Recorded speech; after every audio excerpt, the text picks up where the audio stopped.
Brendan asked me that question on the way down here, okay? And so I've really thought about it. There are a few things that people make mistakes about, predictably. That they think that if they don't make a commitment, they keep options open. I can tell you this, from your 18th birthday on, your career options diminish every minute, whether you make a decision or not. So not making a decision is a form of decision that reduces your options very rapidly. The sooner you make a directional commitment, even if it's wrong, the better off you are, okay? So the critical thing is not to sit there and go, well, I can't decide between consulting and accounting. You say to yourself, I'm going to commit myself to one or the other, I don't care which it is. And you commit to it, and you make yourself believe it, and you go for it, okay? Because, I mean, if ever the notion of early bird getting the worm was valid, it relates to people's careers, okay? So this notion of, you know, I don't want to decide yet, bad idea, okay? You got to cure yourself of that one right away. It's the first job is just the first job, okay? It's not committing you to a place. It's not committing you to a career, okay? Go to the place where you're going to have the best relationships. In short, the place where you get along best with the people. Because that will determine your success and failure. It doesn't matter what they pay you. If you are successful there, your comp will go up exponentially, no matter where it starts. The trick is you have to be successful. So you got to go to a place where people look there and they go, wow. You know, remember, when you're on the other side of the interview, after the first round, they're trying to decide whether they want to spend the next 10 years with you. So make sure you're the person they want to spend the next 10 years with. And make sure they're the person you want to spend the next 10 years. The truth is, though, the first job, you'll be lucky if it lasts 5 years. Right? So don't sit there and worry about, oh, I don't want to go to Baltimore, or I don't want to go to Toledo, or I don't want to go to someplace. I mean, that's ridiculous. Doesn't matter. Always make new mistakes. I'm serious. Most people don't make enough mistakes, but they make the same ones over and over again. Try to make new ones, okay? People will respect those who make new mistakes, okay? Being the first to make something wrong is really cool. Yes, ma'am?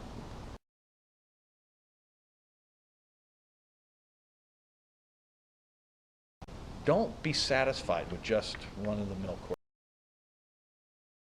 Find the thing that you can be best at in the world.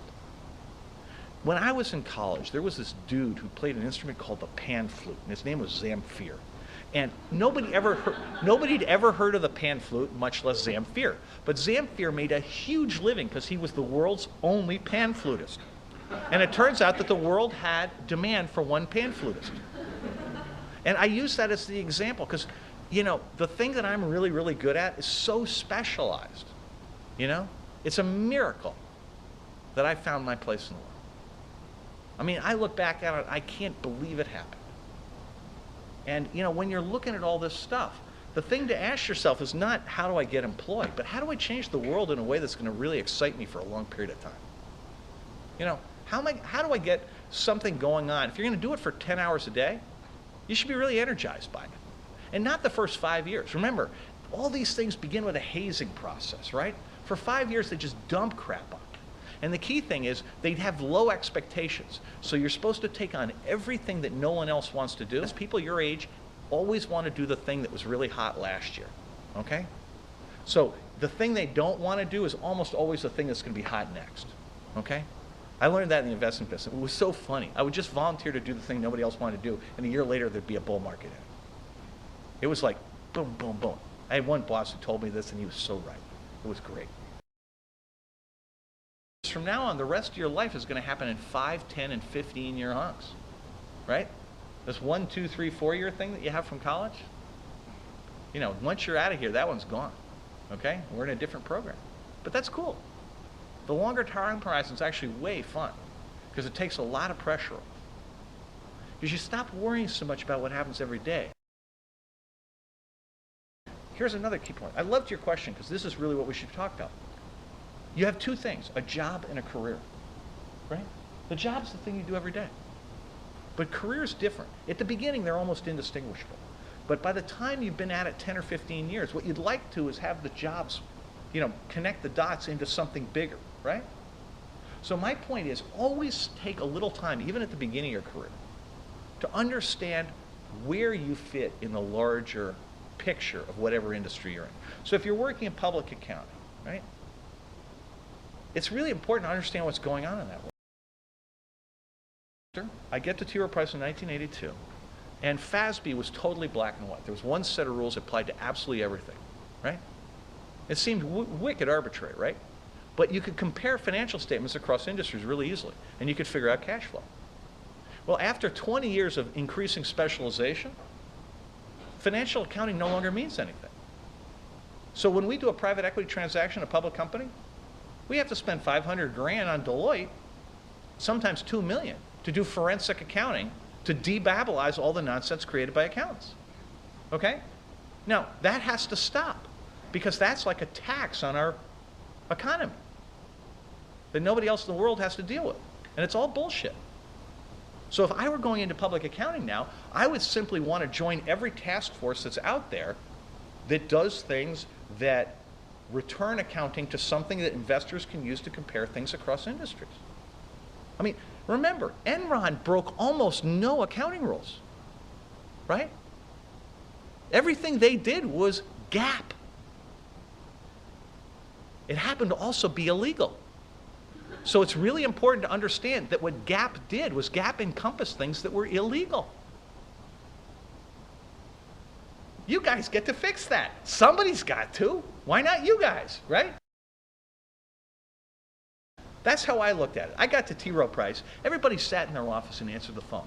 And I went, wait a minute. This tech industry is changing every day. How come everybody's not out there like at the trade shows all the time?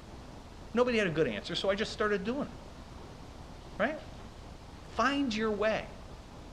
Be prepared to accept the consequences of being wrong, but be prepared to accept the benefits of being right. Because when you have your own idea and you prove it right, that's how you change the world. And I can simply tell you, Mark Zuckerberg did it at age 21. He's not that different from you guys. Luckier, but anybody can do things like that. It's a matter of focus. It's a matter of preparation. But focus and preparation are totally within your control. That's what's interesting about it. And there's no limit to the number of cool things going on right now. I mean, we have to reorganize Wall Street. We have to reorganize public accounting. We have to reorganize IT. The cool thing is you guys are coming in now. You have nothing invested in the old way of doing things. Right? So as this shit changes, it can change to your benefit. You can sit there and go, wait a minute, I want to volunteer to be in the wrecking crew. Right? And right now, if you just keep your eyes out, you can see what's going on. Options theory was literally invented in 1978, 79, 80. And that's when I got to business school. And now it's like this really mainstream thing. Well, somebody needs to reform it, right? Because it's killing our economy.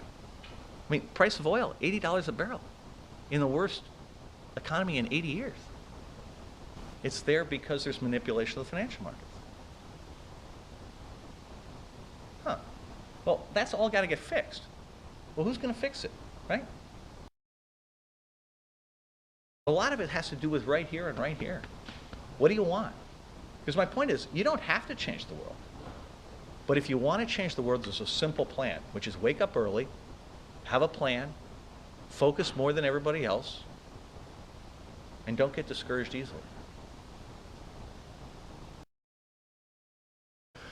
The reality is you can't expect people to be different than they are. So what winds up happening is people self-select into different roles. And the key thing is to be clear with them about what you expect, so that if it doesn't work on, you can move on. Okay? I think that one of the challenges for anyone in the technology development world is that if you're outside of Silicon Valley, or now New York, incredibly, New York has become an important place for web development. But other than those two places, you don't have critical mass of the people who are willing to do 12 to 14 hours a day. And the truth is, you're competing against people who have.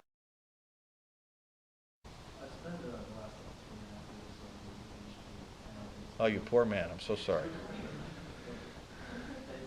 You remember Hunter Thompson's thing about the music industry? You know, a bunch of liars, cheats, and assholes, but then there's a dark side. So he made the point that, you know, the industry's been struggling to figure this thing out. So because Bono's my business partner, we had a project from the very beginning, which was designed to fix one of the core flaws in the music business. So in music, there are two kinds of intellectual property, and there are two parts to the value stream. One is the royalties that are paid every time you sell something. The other is that there is equity value, you know, in terms of the future royalty stream on everything, right? The artists got cheated in the beginning and never figured it out, that they've allowed that balance sheet value to accrue entirely to the publishers and to the labels. And I figured out a way for them to take the remaining intellectual property, pool it, build a balance sheet that was big enough to then, as the labels went broke, buy all the assets back. It was a really simple idea. It was shot down by a guy named Alan Grubman, literally at signing after 3 years. We spent $3 million in 3 years to make this happen, and it got pulled out. And that was when I realized something really basic. The people running the music industry have no interest in fixing it. They love it just the way it is. It's a club run for their benefit. In that sense, it looks just like the energy industry or the healthcare industry or Wall Street, right? Small groups of people taking disproportionate value for themselves. Anyway, I want to thank you all, and I want to wish you the best of luck. My email is roger@elevation.com. If you have a real question you want to ask me, send me an email, and I'll do my best to respond, okay? I've really enjoyed doing this. I hope this was helpful. And I especially want to thank you, ma'am, for getting me started on what was the part of this I really wanted to do, which was just share those kind of little things you learn along the way that you wish somebody told you at the start, you know? And so I want to wish you the best of luck. And I know at least one of you can go out there and change the world, and I'm going to be really proud of having been here when it started. Thanks.